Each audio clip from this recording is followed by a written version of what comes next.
ladies and gentlemen. Wait.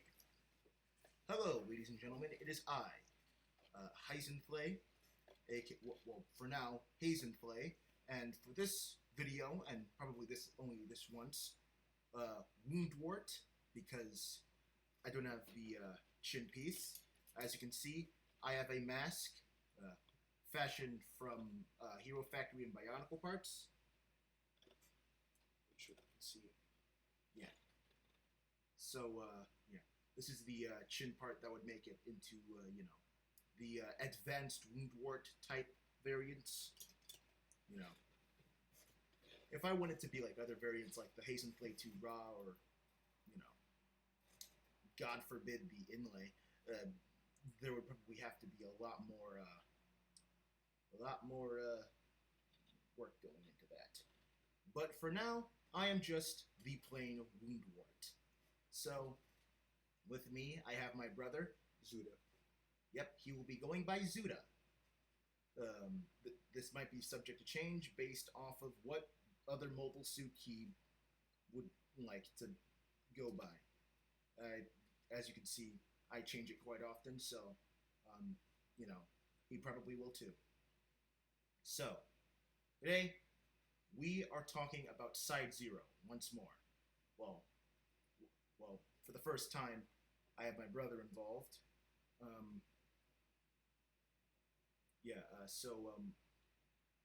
So basically, I came up with this idea for a new series. Basically, every time there is a noticeable step up in quality, and I can improve upon past content. I will make a recap essentially of my content relating to Side Zero. So, what I'm going to do, so basically, I'm going to give a short little redone version of my Side Zero content so far. So, 1 second. Alright, yeah, so, of course, this is going to be, Lota Generations of Lota, leading up to Lota Side Zero. So, of course, there's the first generation, which is Proto-Lota, a version of Lota that I, wasn't a part of for quite a while, but it was originally started by my brother and my cousin, who, for the sake of privacy, we will be calling L. And,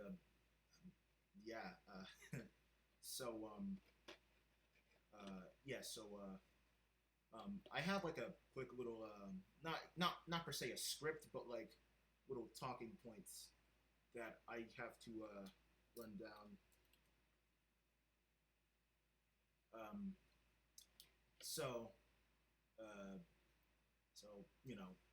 For each of these generations, there is who is involved, who is the most important in terms of production. When I say production, I mean, things like, creating characters, creating lore, writing things down, keeping track of everything, stuff like that. Who is the most important in terms of production, whose character was the main character, the lore of that generation, the setting of the generation, the factions, the overall feel / genre, my opinion, and then the verdict. So I have my brother here to provide information when when I can't, but due to us trying to make this video several different times and messing up, I have been provided with information on the two versions of Lota that I was not involved in. So so he will be here just to add, because the original intention behind him being here is kind of So, Proto-Lota. So, that is the first generation of Lota. Essentially, it is it was a modified version of a game that me, my brother, and my cousin used to play. So, Zuda and L, kind of liking the concepts that this old game that we called Wolf Boy, presented, uh, you know, took it, and the two of them kind of made it into its own little thing. Um, so uh, so as for who is the most important, it was for the most part kind of a toss up between L and Zuda, because they both were very involved in the process. The main character was Zuda's character Derp. Well, the main character, I guess, still would have been Wolfboy, but Derp was kind of created around that time. Yeah, so yeah, the main character would have been Wolf Boy, and as for the lore, there wasn't really much of any lore because we were very young when Wolf Boy was created. Then the setting would be, Earth, because what else would it be? There were no real factions because it was just focused on a small group of characters that weren't even really very intertwined. The overall feel was comedic, and as for my personal opinion, well, I don't really have much of one. I regard it positively due to the fact that without it, I would not have Side Zero. And due to this, and other factors such as it being fun enough to spawn multiple generations, I'm going to give it a 6 out of 10. And there is Lota Mark II, which is still before I got involved, but it was but it was still like it was growing quite a bit even before I got involved. So Lota Mark II, pretty much is the same as Proto Lota when it comes to when it comes down to who is involved, who is the most important, and well, not who is the main character. As for the main character, that was when I'm pretty sure that was when Derp actually started to become the main character, right? I mean, he's never really a main character, but he's definitely like introduced, at that time. Like, well, really, a lot of the characters at that point were gags, but like he was like kind of like a gag. We were just fooling around, that type of thing. You know how it was. All right. So the lore, there wasn't really too much lore besides there were humans, and then there were Lodians. Lodians being the titular species, kind of like Gundams being the special mobile suits named after the the series itself. So Lodians are essentially a dumping ground for every single species in any kind of fictional media whatsoever that hasn't fought for any kind of designation beyond Lodian. So originally, basically everything that wasn't a human, an animal, or an insect was a Lodian. But as time goes on, you will see that there are actual dedicated labels to certain species. I mean, somewhat, because the original definition was so widespread. Well, not widespread, but ruleless, I guess. Yeah, like ruleless. We basically kind of made it a thing where, like, instead of it just being, yes, that's what Lodians are, it almost became something that the humans forced on them, like a label that they just put all these guys under. All right. Yeah, so, but that's way closer to the modern version, of course. Yeah, so the setting would be within the Lota Wall. Basically, the Lota Wall is the place where all the Lodians are grouped up and are grouped up into. The, there's a wall to contain them because the humans believe they're dangerous. So, obviously, only chaos can ensue. The setting, besides Lota Wall, is also Lota City because it's Lota, so everything has to be called Lota. So, as for the factions, once again, there were no real factions besides the police and maybe several joke gangs who did stuff sometimes. As for the feel and genre, still very comedic. Um, so, my opinion, well, generally the same as Proto Loda, aka Wolf Boy. Um, it's it's you know, it's fine. Wouldn't have Side Zero without it. So once again, I have to put it pretty high up on the list. Um, so yeah, 6.5 out of 10. Now Triloda, Triloda is is Triloda is when I actually started to get involved. So, you know, as for who was the most important, it was still the, the top spot for who was the most important in terms of production is still, tied between Zuda and L. But I would accept, I was at, the bottom because I didn't really contribute all too much. And as for the main character, this was when I'm pretty sure Well, this you was tried to contribute a fair bit. We were kind of pushing you out. We were kind of douches back then. Yeah. So at that point, that was when L created this character Chris, and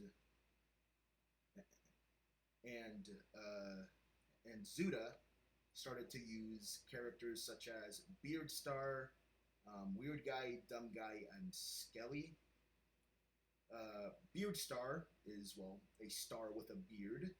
Um, he's the creator of the Earth,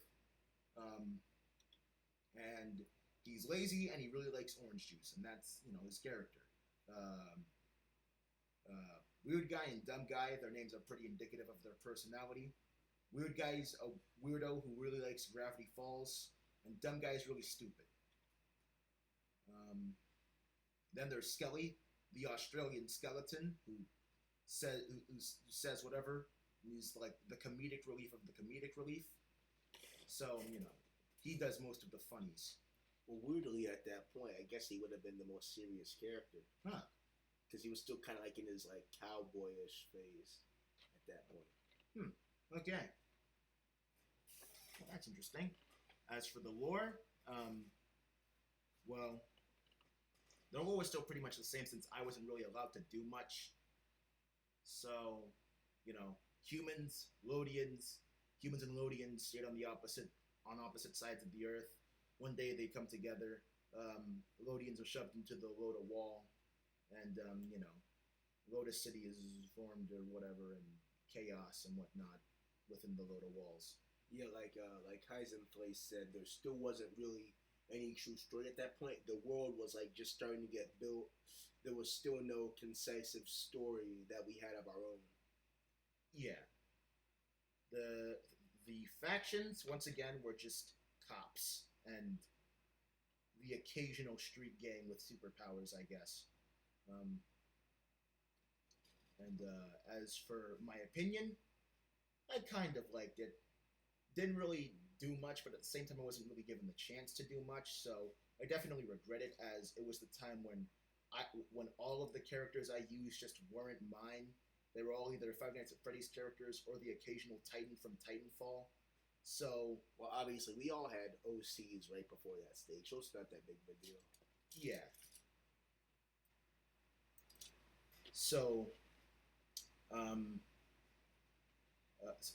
So, yeah, I'm definitely gonna rate it lower than the first two, giving it, I guess, a pretty harsh 4.7 out of 10.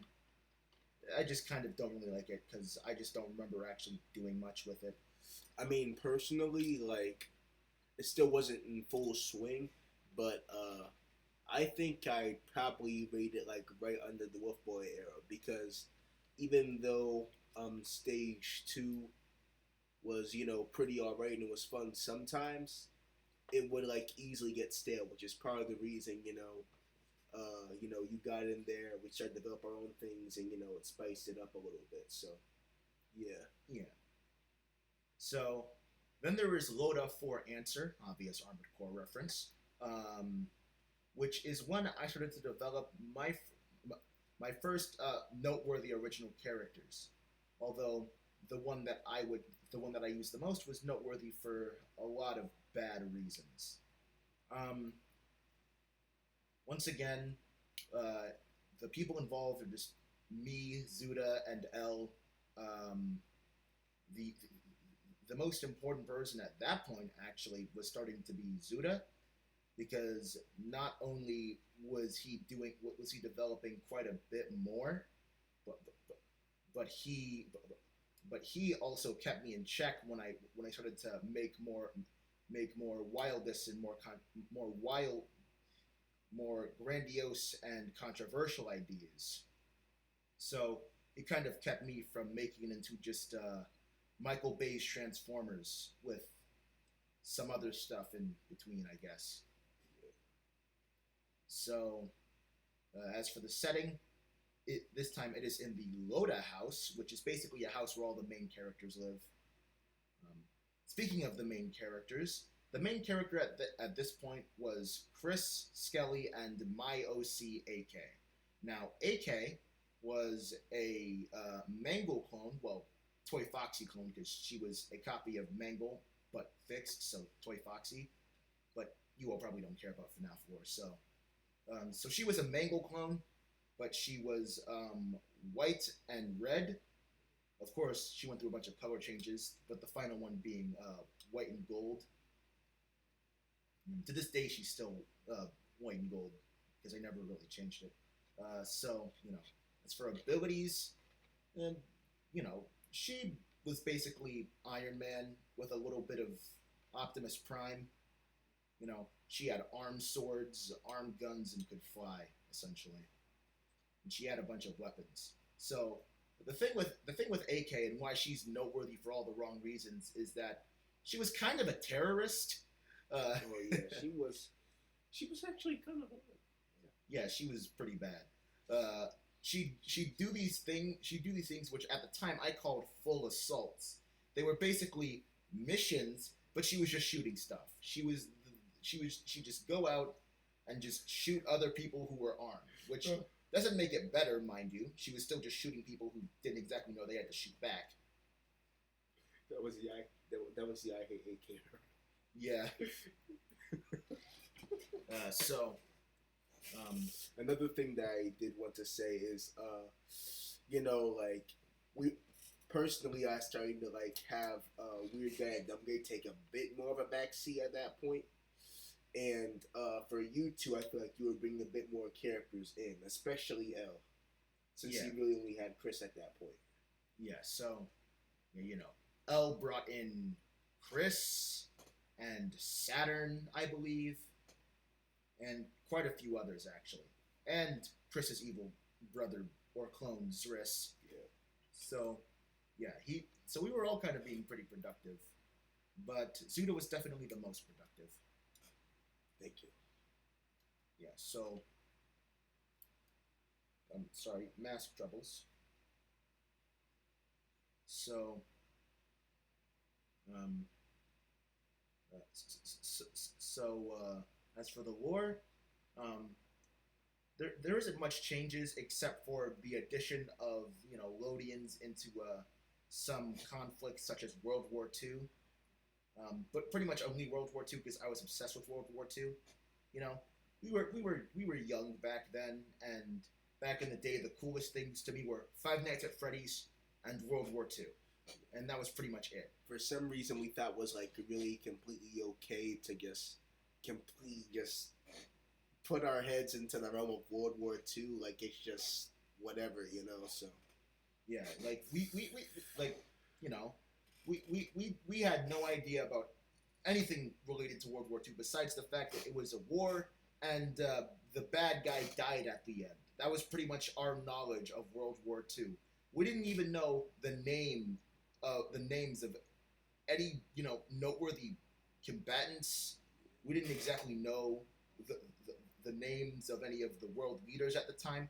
We just kind of knew that it was a war and people fought, and it was super duper cool. All of the mass genocides. So cool.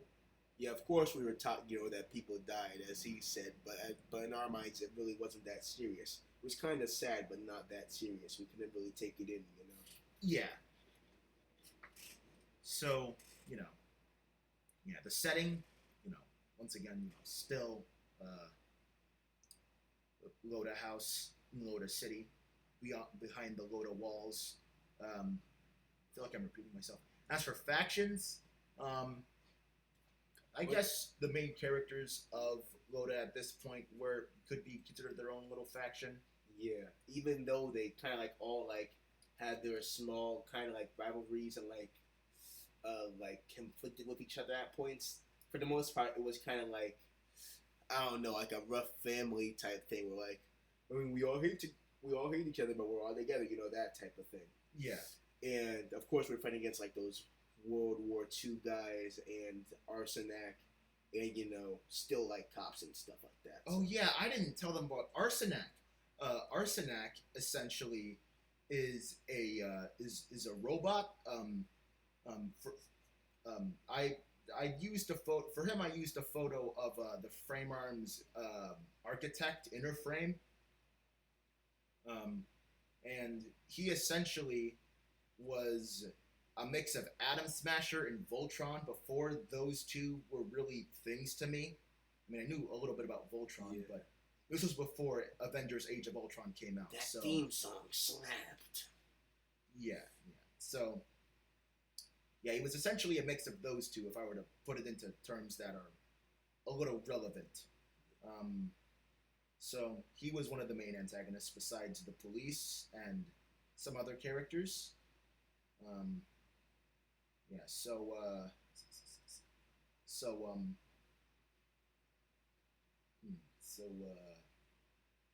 yeah. Then there's the overall theme. Well, not theme, but feel or genre. It was still very, very comedic, but I wanted everything to be serious because once again, I was a huge Michael Bay Transformers fan at the time, fresh off of fresh off of Transformers One, I believe. And, you know, and you know, pretty big fan of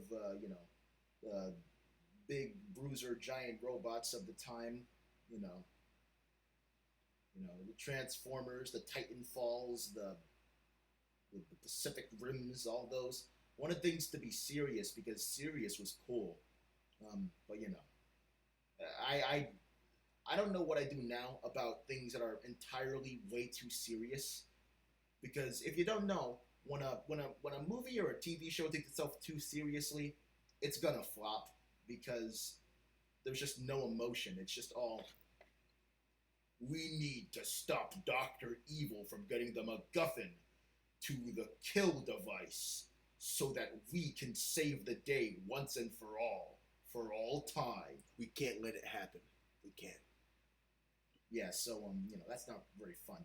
So yeah, still pretty comedic with some like serious undertones. And one thing that's like I'll say is like weirdly, I feel like that was like almost the most comedic point because even though it was still comedic before that, I'd almost say it was a bit more curious. Like it was funny, but at the same time, like the feel was just kind of like curiosity and trying to like figure stuff out and stuff. And now we're kind of getting into our groove a little bit at this point. Yeah, so overall opinion and verdict, because AK was so bad.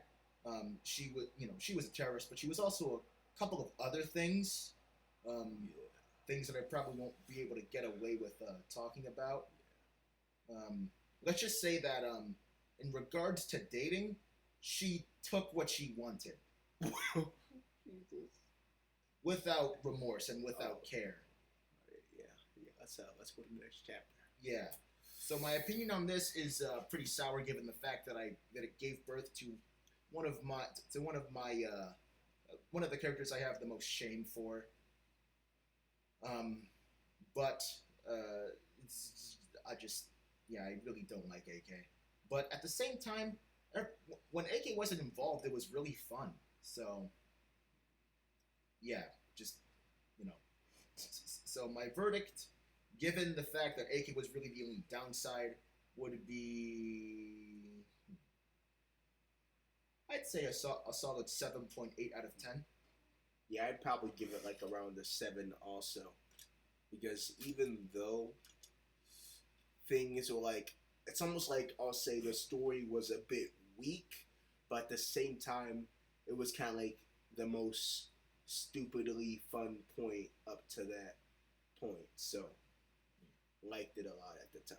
So then there's Pentalota. Things generally stayed the same, you know, but I started to get a bit more important in terms of development because I really started to come into my own when it came to just creating characters and creating in general. Because I'm pretty good at creating. I can create some pretty cool stuff. You know, the mask. It's just a little bit of a demo of what I can do when I need to do something. Mask 800% whiz. But I was gonna say like, yeah, this was the point where we kind of like started to integrate the more third party aspects. Gundam came in. We did some My Little Pony stuff in there as well. That type of stuff. Miles had a lot more influence. Yeah. So, yeah, Pentalota. The main character at that point was AK, I guess. A little bit of Chris. Actually, yeah. So Chris was definitely taking a bit of a backseat. I'm pretty sure he died midway through this generation. Yeah, he did die like twice in this part. I'm pretty sure. Yeah, weird stuff. Then there was then Skelly. Skelly started to become a bit more used in terms of being a character. Then there was then of course AK.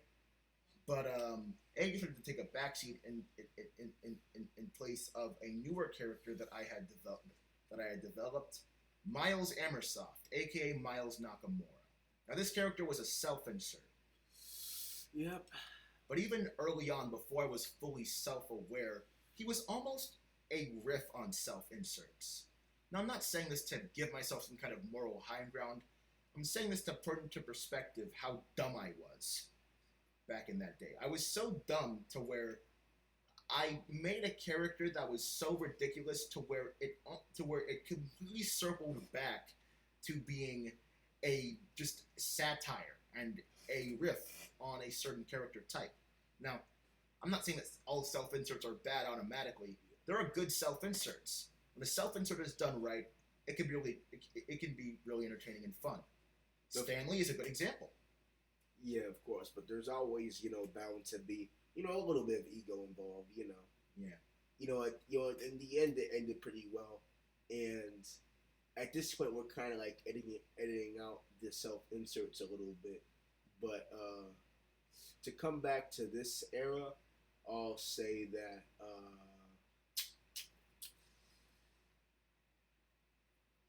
man, I lost my train of thought. Go ahead. So, as for the lore, it was still basically the same, except somewhere in between World War II and modern times, the Nakamura family came in and they did stuff and became famous and really rich. So Miles Nakamura had control over the whole world, and he was really powerful, and he could cancel out your powers with his powers, and he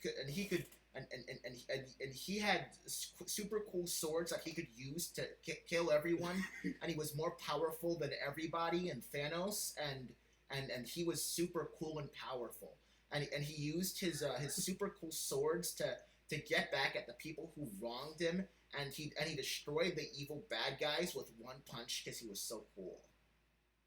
Yeah, me and Mr. L got pretty annoyed of Miles at that point in time. Yeah, but of course, now I know the importance of having of having a character get beaten a little bit, or God forbid lose a fight, or God forbid lose more than one fight, maybe even in a row. It's so terrifying to think of. So I mask this group in quite a fair bit.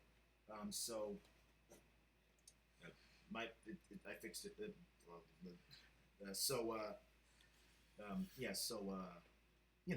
The setting was this time in This time, the Lota walls surrounded a state, and Lota was a state, not a city. And the city and the city within the Lota state was Skydive Point. Yes, so Skydive Point was just basically the same as Lota City. Nothing really changed except for in the middle there was a giant there was just a giant spire that that Miles Nakamura lived in, and I called it the Ivory Tower. Once again, kind of you know inadvertently kind of making fun of the fact that my self insert was an insanely rich god who lived in a giant silver spire that shot up into the heavens and could probably shoot laser beams or something. I don't know. Now, at this point was like the test ground for so many wild failed characters. I'm not even gonna lie to you. Most of those were mine. Man, a ton of wild stuff I introduced. Yeah. So but at the same time, you introduced some wild stuff also with the first time we had those third party characters. Yeah. It didn't go too well the first time around, but we got like kind of. Yeah, we got better at it. Yeah. So once again, so then there's the factions. Now there was the Lota House occupants, the Nakamura family, and the police, and then the military. So we were growing. Things were getting better. It was a relatively small amount of factions that we could handle. So they were actually pretty well written. Well, as well written as you could get for young guys. So how close is this to the modern era right now? Is that kind of? Well, there's the Dark Ages, Lotus Suit Dum Dum, the Nakamura Age, Zados, Sarkos, Chloe, Rewrite 1, Rewrite 2, Banshee Game, Banshee Legacy. I mean, some of those are kind of side notes. I'm talking about like the main parts, really. Not too far. The two Banshee games are more just to provide context for Side Zero. So, I guess before we get into the Banshee games, I wanted to point out about like the next kind of era. Basically, like right near where you introduced more of the Gundamish stuff, Yeah. Like it was like this weird point where like we had like almost everything we needed, but like it wasn't like what it was today. I don't know exactly how to explain it. Like we were still fighting monsters and like random stuff, like it was like almost a complete story. At that point, we had almost all our lore for each character figured out, but we were still fighting monsters and stuff like that. And this was before we stepped more into reality, which is where Side Zero really starts to come in. Yeah. So as for the feel and genre of Pentalota, I'm pretty sure this is called. Yeah, Pentalota. It was a lot more serious. The comedy was starting to die off, and killing the comedy of Lota was probably one of the biggest mistakes I've ever made. And as a result of Pentalota being what it was, and being a lot better, but also somewhat worse in a lot of regards, I would say that that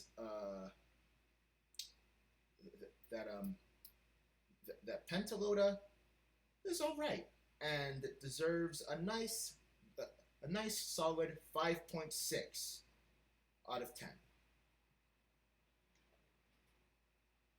As for the Dark Ages, were when characters were badly written. It was when I desperately wanted to involve a lot more Gundam stuff, but was restricted. Basically, when my characters were at their worst and everything was at their worst. As for who was involved, Zuda and L were desperately trying to step away. And all right, so this is like a little bit before what I just mentioned, basically. Yeah. And but they couldn't because it was Lota. Lota was still their baby at that point. So they, you know, so they were trying their best to keep me in check. So basically, what I will say about this point is like, uh, it's like we were like, at the same time we were holding on to our baby and stuff, and we didn't want you to exchange too much about it.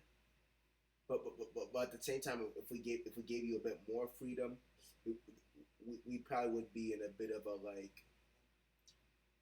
It probably would have, I guess, in a way, went better for us. I guess I'd say. Yeah, If we just let you had a bit more of your freedom, we would have had a lot more fun and like good times together instead of like arguing and complaining about your stuff. yeah, yeah. You guys both should and shouldn't have given me more free reign. Yeah. So who was the most important? Regrettably, me, because this is probably the worst Loda got.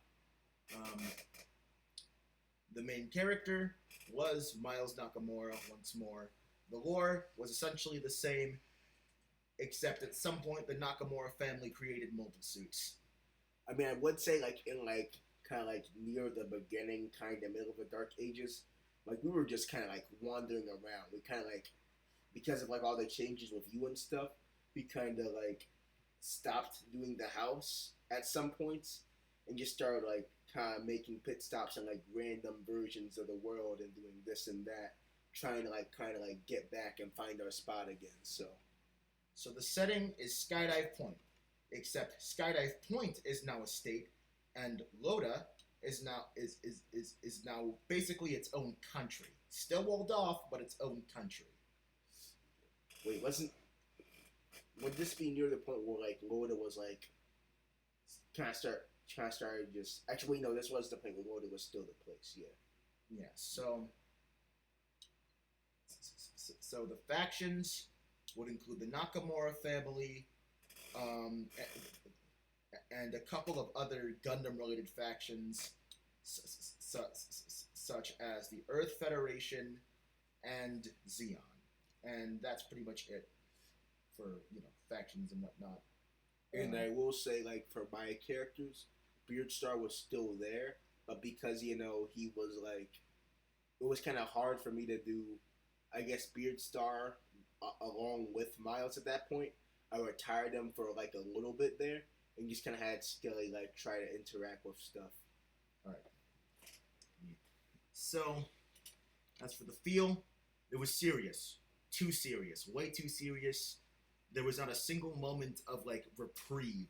It was always just, I'm gonna kill people, then I'm gonna kill more people, then I'm gonna enforce some harsh laws, then I'm gonna pass some embargoes, then we're gonna mount a full-scale assault on the entirety of the human race. Yes, it was pretty bad. Wild stuff, wild stuff. Yeah, so, my opinion, it sucked. The verdict, 1 out of 10. Well, I'll give it like a 3. It was all right. We were trying to find that footage. Lotus Suit Dum Dum was a step in the right direction. Brought some of the comedy back. Also, got better implementing Gundam-esque things. L and Zuda gave me a bit more free reign because I was older and I could control myself better. Yeah, and at this point, at this point we were definitely like a bit older. This was like more like 2017 or so, right? Yeah. So the main character, well, once again, Miles Nakamura was the most important in terms of development. That would be me and Zuda. Current lore, well, the lore would just stayed the same. Yeah. Well, I wouldn't exactly say the same. Like it's more like because it did technically stay the same, but like pre-Dark Ages, basically the same. Yeah. Like we really found our footing again, basically, and kind of made a new version of our previous Dark Ages world. So, like at this point, we kind of stopped doing the Spire, Miles, and wait, were they even actually Side Zero at that point? I don't think they were yet. No. Side Zero is after the Banshee era. Oh yeah, wait, where are we? I'm trying to. We're at Lota Suit Dum Dum, which is after the Dark Ages. Yeah, so still trying to like kind of like square it. So Lota Suit Dum Dum, the Nakamura Age, and Zetas are all kind of lightning round worthy. So, you know, because they're all essentially the same, just kind of adding on to the last a little bit. Setting once again, Skydive Point in the country of Lota. Factions stayed the same: Nakamura family, military, not Lota House occupants. They're omitted, at least for now. Yeah, basically. Yeah, Nakamura family, Earth Federation, Xeon,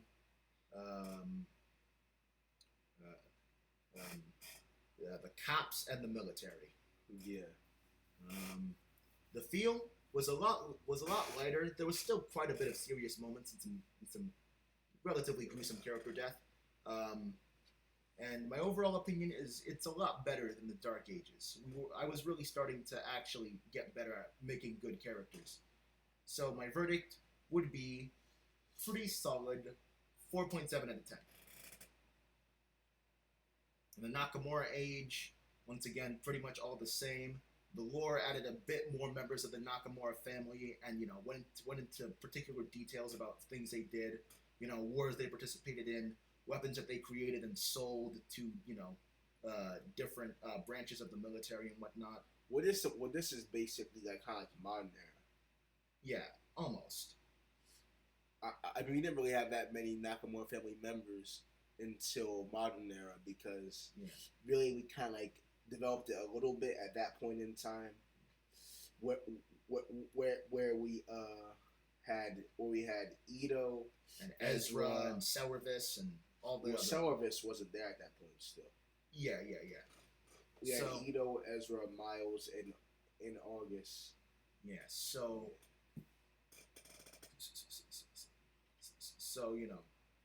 feel once again was getting a bit lighter hearted. I was learning to better balance the serious stuff with the comedy stuff. And me, El, and Zuda were, kind of getting into the groove of balancing this out. Then there's Zetas, where the silly self-insert crap got turned up to 11 when Miles Nakamura, all of a sudden, had an entire military faction, a paramilitary group of women that were all his wives. It was insane and stupid, and there's something that's a little bit similar to that inside Zero, except a bit less stupid. Really interesting, sexy times. Yeah, I'm a family channel, We'll figure it out. Yeah, that was a lie. We'll figure it out. That was a lie. We'll figure it out. I'm not a family channel. Yeah, we're a hatred channel. We hate everybody. We're coming for you.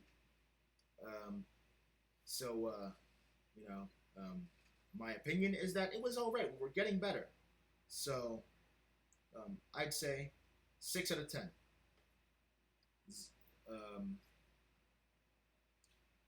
So then we have Sarkaz, which this is one of the times I tried to bring Lota to school, and it actually succeeded. Okay, I remember this. So, as for who were involved, it was me, my classmates, and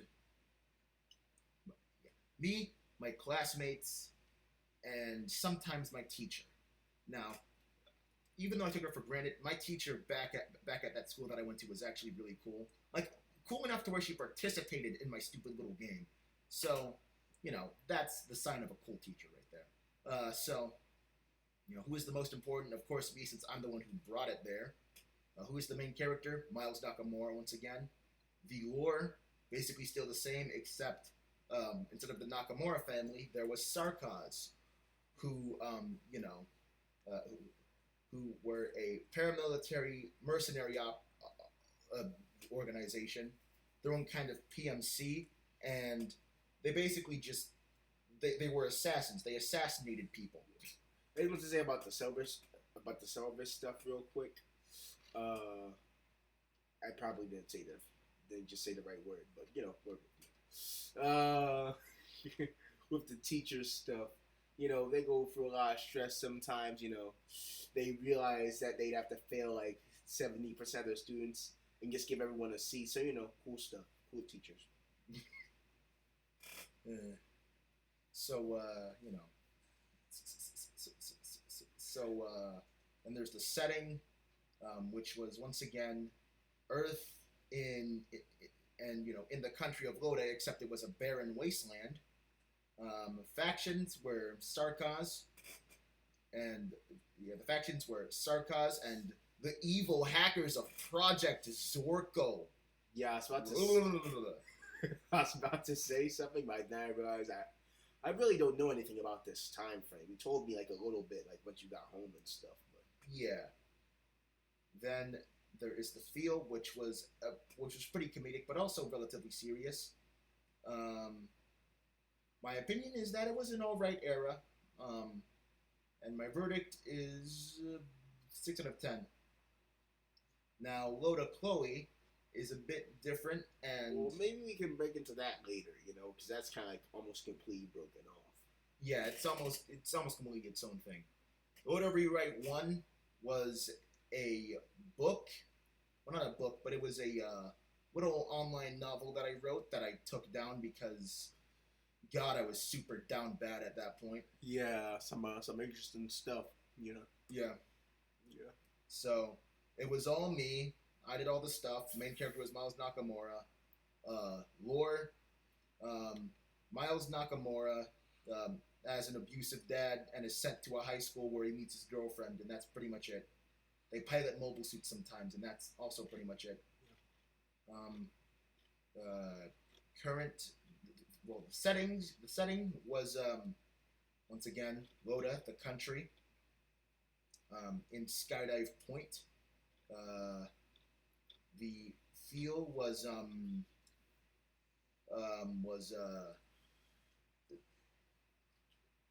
it was hentai. I'm not gonna lie. The genre was hentai. Oh man.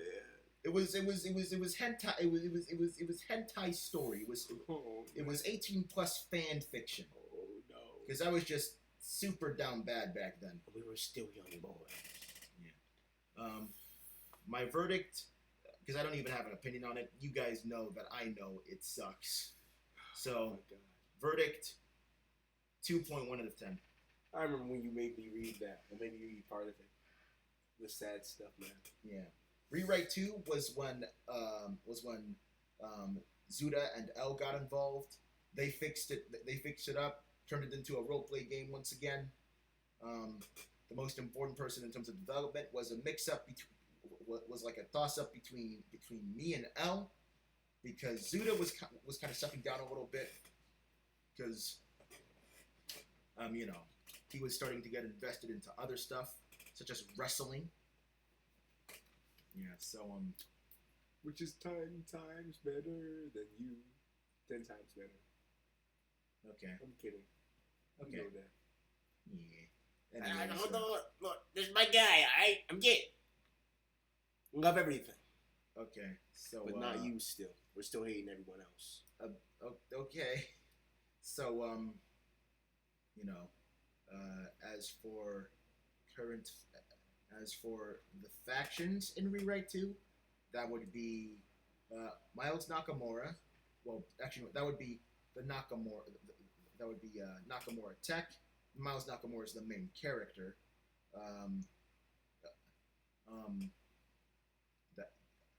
The factions: Nakamura Tech, Xeon, Earth Federation, and the U.S. military. Now, as for the setting, that would be Skydive Point, the country. At this point, Lota was just the name of the series and the universe. Earth was now its own thing, and Skydive Point was now the country. Now I'm pretty sure this is like more like the point where I remember, so this is like the point where it was more like 2018, 2017 that I was trying to talk about earlier, where we for the most part got rid of the the spiral building, whatever you'd call it, that Mouse was originally living in. They more had a base. Yeah. And for some reason I had Skelly living in an apartment, but that's not really that big part of the discussion. The most important part is that the cringy self-insert stuff was turned down quite a bit. Yeah. and at that point we were still like fighting monsters and sometimes like big Gundams for some reason. And soon enough, it become a bit more of a societal thing. But yeah, Yeah, like I'm pretty sure at that point I had like giant mobile suits roaming around like Yeah. arms forts, and they would just randomly encounter them, and they'd have to fight the mobile Yes. suits because they couldn't run. The mobile suits would just chase them down. yeah, they just be big as hell. Yeah. So for the film, it was very depressing from what I remember. It was very dystopian. You remember it being depressing? Yeah, I remember it being pretty like depressing and dystopian. You know, Because like I mean, everyone's- obviously, like we'd have different images of the city itself, but the way I like remember it in my head is like it's just like a nice looking city, you know, and like there's just still crazy stuff going on. In my mind, there was like, in a way, still like too much. Well, I guess I kind of like came back in like had like I guess too much comedy at that point. Like we didn't like completely know how to blend together. Of course, Heisenplay was trying to kind of like come back to us, but we still weren't completely cooperative on what the feels were. So yeah, still a bit sloppy at that point in time. yeah. So obviously the feel is different because we each had different views. Now I've gotten into the habit of actually getting landscapes from the internet to show what I want the world to look like. Now my opinion is pretty positive. I liked Rewrite 2, and my verdict is a solid 8.5 out of 10. Now on to the Banshee game, which was my second attempt at bringing Lota to school. This was actually successful. I had two friends. I will just use the name of their of the characters that they played, Cygnus and Sky Blue. So the most important person was, well, once again, well, actually, it was both me and Cygnus because together we did most of the developing. We actually started role playing on Discord during the 2020s, so we did a lot. We did quite a bit of development. The main character was Banshee. Yes, the RX-0 Unicorn Gundam 02 Banshee. It wasn't the Banshee known until later.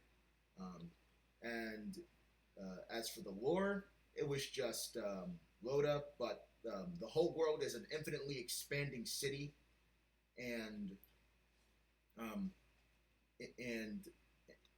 the Banshee and his mother, who was the Phoenix, and his father, who was the Unicorn,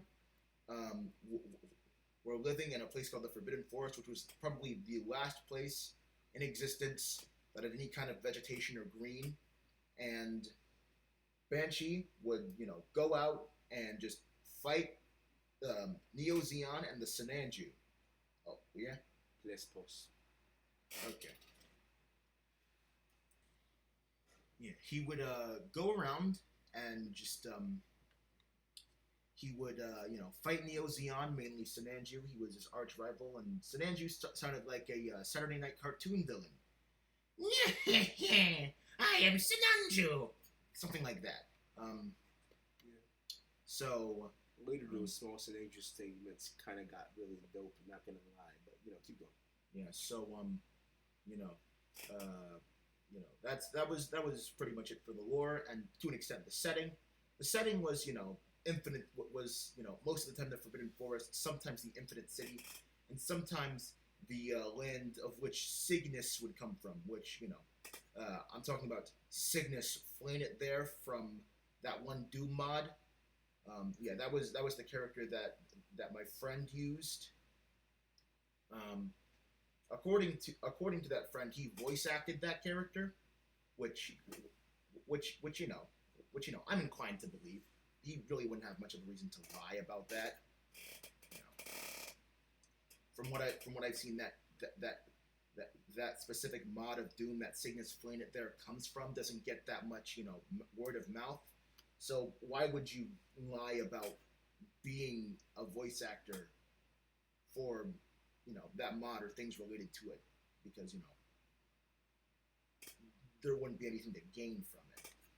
No real clout or anything. So no one really lie about that. So, you know, he wasn't lying. So, yeah. Factions would include Banshee and Cygnus and Sky Blue, and later a couple of other mobile suits from Gundam. But really, whichever ones I felt were cool at the time. And then there's Banshee Legacy. I'm doing Banshee Legacy before I do the feel and genre and verdict, because the feel and genre and verdict are basically the same, because they're essentially the same game, except Banshee Legacy is essentially kind of like an expansion. But my feelings are still the same for both. So, it's at this point it's just me and Cygnus, because Sky Blue kind of dropped off a little bit. So, who's the most important? Well, me and Cygnus. Who's the main character? Banshee and Cygnus. The lore changed a bit. Instead of it being an infinite city, the entire country of America was a city, and eventually the characters would move to Australia, then go to Japan. So it was just City of America.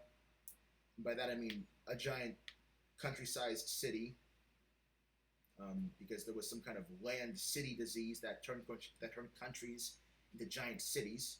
So that's kind of good. That's kind of funny. Yeah. There was America City, there was Australia, and then Japan. As for the factions, it was Banshee and his little group, which he had called Side Zero. See where this is going.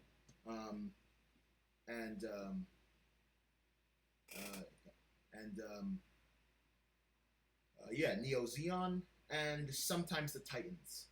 But also, once I discovered Advance of Zeta, the Woundwort Gundams became their own faction, and they would kind of do stuff, and Banshee's parents would adopt a Woundwort, who they would just call Woundwort, as Banshee's little sister.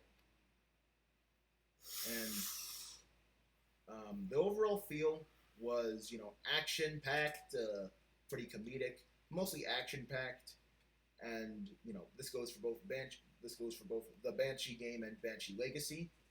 And then, as for my opinion, it's a very positive opinion. I really like it. It is a direct stepping stone for which Side Zero comes from. My verdict is solid 9.9 out of 10. Now as for Side Zero. Now, what I will say is, for the current version of the lore, finding out that their sister and brother in this other version of the lore kind of makes things a bit awkward. Not gonna lie. Well, in Side Zero's lore, things are a lot different. So, like the version that we have now, where I am withholding a little bit of information. So with Side Zero, I can't really say much because I am withholding information to keep the show kind of like a bit of a surprise. But I am going to talk more about things that aren't directly super duper important to the show. So I'm going to be withholding a lot less information. So as for who's involved, basically everyone who's ever been involved in the creation and development of a Lota anything beforehand. I got a lot of my friends on it. They've all added something to it. And as for who's the most important, well, I'd say me. I sound very egotistical when I say that, but a lot of my time is spent in my room, kind of developing this whole thing. I'm going to make it into a shell. So obviously, I'm probably one of the most important people in terms of production of Side Zero. As for who's the main character, well, that would be the namesake of this YouTube channel, Tarakin Wu. Now, I can't really say much about her because there is supposed to be quite a bit to her character, and it is supposed to be left up to interpretation and supposed to be a bit of a surprise. So So I can't really answer that. The lore, most of it is actually in most of the lore that isn't directly important to the show is actually in the Discord. So if you want to see more of that, um, so if you want to see that in a more detailed capacity, check out the Discord. But I am going to paraphrase quite a bit. So basically, Beardstar makes Earth, makes humans, accidentally makes most old school Lodians. By that I mean like creatures that are kind of specific to Earth C-137 Lodians. By that I mean like anthropomorphs and stuff like that. Like the type of weird monsters you'd see in like Adventure Time or something. Yeah, something like that. So, Beardstar makes Lodians, well, to a limited capacity. One trying to make human women because there aren't any women on his planet. So obviously, when trying to make women, something that he has only heard of recently, he's gonna mess up.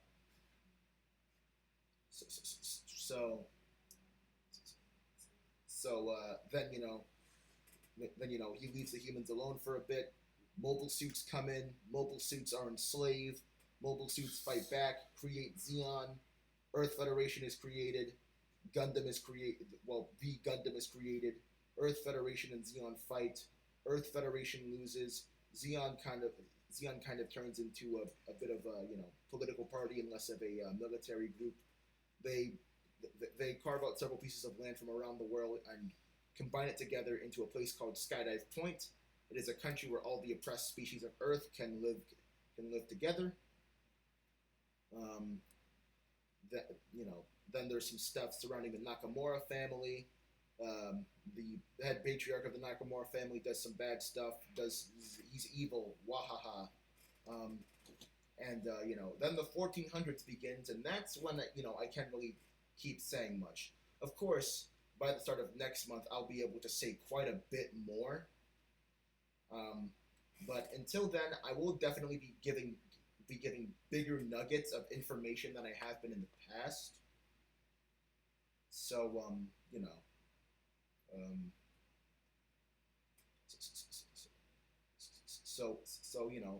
look out for that, and I hope you're all excited. Then there's a setting, of course, which is Earth C-137. Is there something you wanted to say? I think I do the outro. The outro's gonna be cool. Yeah. So, settings Earth C-137. The factions include Side Side Zero itself, but they aren't but they're pretty recent in the Side Zero war. Of course, the Earth Federation, Xeon, Aug, the Titans, Neo Xeon, and basically a bunch of factions that are meant to have a bunch of the non-UC mobile suits. There's the Fist Foundation, there's Anaheim Electronics, there's Bandai, Kotobukiya, From Software, basically a bunch of different things from, all over, from different, properties that I really like. And there's the feeling / genre. The feeling is a lot more emotional, not depressing, but Side Zero is a very emotional series. A lot of the characters are very emotional. They have a lot of damage that they're reeling from, dealing with a lot of loss or pain or betrayal. It's not edgy, but it's emotional. It's like a series. It's like everyone's dealing with something, and it's sort of a drama, but it's very action packed as well. And my opinion is incredibly positive. I love this. This is like the best version of any idea I've ever had. And my verdict is a amazing, probably can't really get too much better, 11.5 out of 10. So that is Side Zero. And those are all the generations that came before it. Now now using the information that I just gave you and the lore that I've given so far, you know, craft your own theories and whatnot. Just have fun as a community. Just do stuff. You know, Discord will be in the link tree in my about page, and then the description of my Discord announcement video, and um, and if I can get it, and if I can get another link, it will be in the description of this video. Yeah. So thank you all for watching. I guess Zuda can do the outro. And that means zoo to zoo, and Tark and Woo will see you later.